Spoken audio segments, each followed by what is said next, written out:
All right, folks, welcome to the final digitaloffroad.com fly racing post-race show of the 2011 season.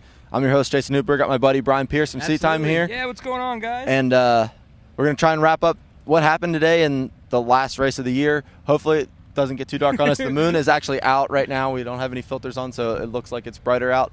We're not worth looking at right now anyway, so it's okay. No.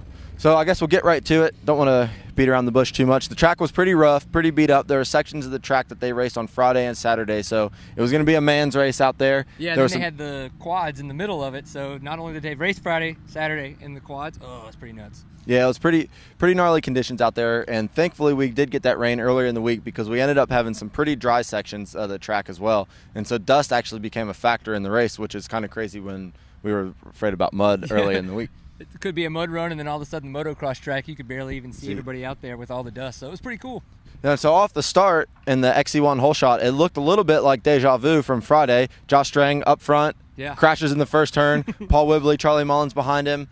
It was like pretty much the same crash except for him and Paul didn't hit. And then we had pretty much a similar thing happen. We had Paul Whibley get out front. We had Charlie Mullins with them. Yep. We had Kailub Russell going with those guys. And Toby Price, the Australian, was up there along with Corey Buttrick, who was running up front too. Yeah, I loved watching Whibley go through the creek because he was just manning it. It just completely axe-manned that water. It was awesome. So, yeah, the race was pretty crazy. In the early running, we had Thad Duvall, who was up front, he had a big crash and wadded it. And then I guess it was the second or the third lap, Strang ended up having a crash. He was putting on a charge trying to catch the top guys. And the report is that he has a broken left leg, tib fib maybe. We're not 100% sure. So that dropped him out of it, putting it back for the championship between Whibley and Mullins. But Charlie made sure to leave no doubt. Yeah, he just turned the throttle as far as it would go, rode amazing, and it was just so great to see him. I think it looked like he had about a minute lead at some point. I mean, he was way out. And I think by the end of the race, it was well over 2 minutes. He pinned it. There's no doubt about it. And we had Corey Buttrick, like we said earlier, who was up front early until he crashed, and we think he broke his hand. Yeah, they were saying something, maybe another concussion. So it was, for him, that's bad news. Yeah, not good. Too many in 1 year. Not good. And then Paul Whibley, who was not riding that well, he was struggling with suspension problems. Left, who we're going to have as our special guest in just a minute, Kailub Russell, getting a little bit of redemption after going from second to fourth on the last lap on Friday. He was not a happy camper about that. Put the hammer down and then worked his way in, and that pretty much ended up being the story of the race in the XC1 class. Charlie was checked out. Kailub got into a second place spot and didn't have a whole lot going on. Yeah. Whibley was in third and then got a couple charges from Toby Price, but he wasn't able really to make it happen. Yeah, it was really cool to see him out there being able to, ride as strong as he did and keep up there with all the top guys that are always in the XC1 class.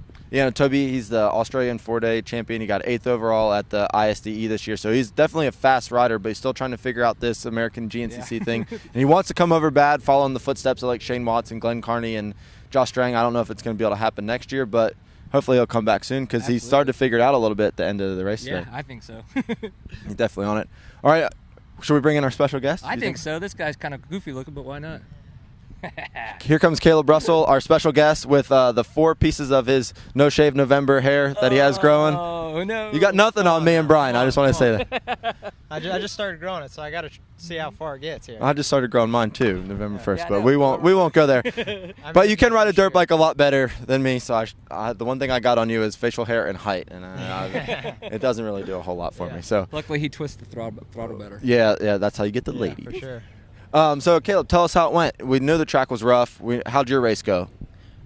Friday was pretty good. I struggled really bad at the beginning of the race, and to keep up with the front guys, I pumped up, and Ashburn actually caught me, and he was riding really well, and that kind of motivated me to go a little harder towards the middle of the race. But I ended up getting to second twice and blowing it both times, so it was a bad day. But a little bit of redemption today to be able to get second, but I was so far back from Charlie. He was riding excellent, and hats off to him for the championship and everything, but he was really on it this weekend. So we had a bunch of guys that had some crashes out there. Did you have any close calls on the track today? Yeah, I had a really good start, and I got into second behind Wibbs, and I hit a root and endoed and landed face first, and I was kind of dizzy when I got up, and I was like, man, this isn't a good way to start the race. It was on the first lap. I was pretty bummed, but I was able to stay in the top 5 and worked my way up, just never gave up and got up to second. But yeah, there's a lot of close calls. The track was super technical for today. The quads made it a living hell for sure. They polished everything that was good on Friday. All right, Brian, you got any questions for Kailub? No, actually, this facial hair that you're trying to grow is getting to the point where I think I don't really need to ask any questions because it speaks for itself. All right, so end of the season, what do you got? What do you got for the off season, and what do you have for 2012 while we got you here? Yeah, same thing. Not sure what bike I'm going to be on, but most likely the 350. I'm going to do some testing and ride some different things, but probably the 350. I mean, I like the bike. The bike's fine. It's awesome. Works good for me. But yeah, I signed a 2-year deal with KTM, so that's all wrapped up. But this winter here, I'm not really sure what my plans are, but I'm going to try to do the first couple works races, and I'm going to be spending a little bit of time in California trying to work on some stuff. But just fitness-wise, but I feel like I've come a long way from last year, fitness-wise, that is. Yeah, third hour. You've proven yourself the last few races after struggling there at like the John Penton and stuff. You know, you're coming on strong. So next year should be good for you, right?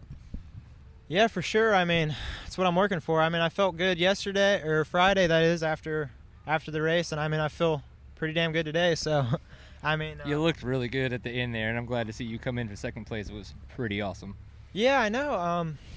Last year I was like killing it the first part of the race, then I'd kind of fall off the last part. Now this year I suck at the beginning, then I'm hammering on the end. I don't know what's going on. I gotta figure out. I gotta find the consistency here and piece it all together to definitely be able to keep up with Charlie. He's definitely on it right now. Yeah, there's no doubt about that. Charlie is definitely killing it, and he would have had the championship wrapped up on Friday. He was obviously the fastest guy here, without a doubt. Kind of a bummer for him to have to prolong it, but it did put a little drama and excitement into the weekend on Sunday that we thought was gonna suck. And speaking of drama and excitement, today you probably didn't get to see it, Kailub, because the XC2 guys didn't catch you. I don't think like the last race. No, I tried to keep them behind me this time. Yeah, that was. I'm sure you did. And we had end up being an awesome battle for the XC2 Pro Lights class. We had Jordan Ashburn made the switch to the 2-stroke. I guess, I don't know why. I but think at this point he just wanted to try something different. Right. And he was absolutely flying in the beginning of the race again. He's kind of the same as you last year. He hasn't quite figured out that third hour because he was flying early. And then we had Andrew DeLong and Jason Thomas catch him and pass him. And we had the two Husky riders battling back and forth throughout the race. At the end of the race, it was good. Yeah, and it's awesome to see Andrew DeLong coming away with his first XC2 win, especially now on the far Husqvarna. So way to go for Andrew DeLong. Yeah, pretty cool story for Andrew. You know, he was a privateer KTM guy on a 252 stroke, made the switch to the Husky 2 races ago, got a podium on the Husky 4-stroke, and then gets his first ever win at the last round after battling with Jason Thomas, who we got to give a shout out to because he had rode Ironman with a broken hand and got hand surgery 2 weeks ago. Yeah, 2 weeks ago.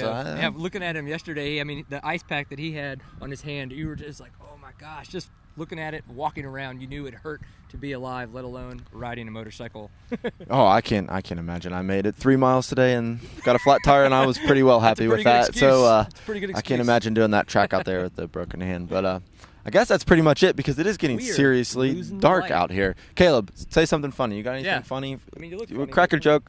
Talk some crap on someone. I don't have jokes. Come on. You're not full of jokes. I don't do jokes on TV. You don't do jokes on TV. Or internet TV. Internet TV. Internet. On real? You do them on real TV though? No, not at all. I thought you'd be funny. When the camera's off, that's when it's joke time. Okay. Serious time right now. I think she just said she turned it off. No. We can't fool this guy, can we? The little red light blinking means it's off. That's what you have to tell your wife. Right. Oh, hey, there it is. I'm not saying from experience, just what I've heard. Win later. That's what's happening. All right, well, that's pretty much it. This is the last one, the last Fly Racing GNCC post-race show of 2011. Brian, thanks for joining me. I've loved watching them, and I'm glad to be here. And this guy, thanks Kailub, for being on it with us. You're the first person besides Rodney to make 2 appearances on the post-race show. I hope you feel special. I'm pumped. I like doing this. It's cool. I like it. Maybe he's got a future in television later on. So, Brian, you give a little shameless plug to what you do. For those who have absolutely no idea, I am Brian Pierce. I run a weekly video cast called Seat Time, seattime.co. Please come watch all the moto news that we talk about while we beer, drink, and bench race. That's kind of how it goes down. So, thank you for having me on. I know that we made a long trip, and it's just fun to hang out with everybody and do some awesomeheader. Yeah, we must say, you're from Texas. Absolutely. So, you traveled quite a ways to get. This is your first GNCC. First GNCC that I've ever been to, and it was the doubleheader at Loretta Lynn's. quite an amazing experience. Well, I'm glad you drove all the way out here. Kailub, glad you redeemed yourself from Friday and got up on the podium and then felt like coming over and joining us in BS about the race, even though you didn't give us anything funny. Yeah, I'll let it slide. He's got more clothes on than we do. I think at this point, maybe. I'm getting cold. Yeah, I'm getting cold too. So for Kailub Russell, Brian Pierce, I'm Jason Hooper. That's it for this year. It's a wrap on 2011. We'll see you in 2012. Woo!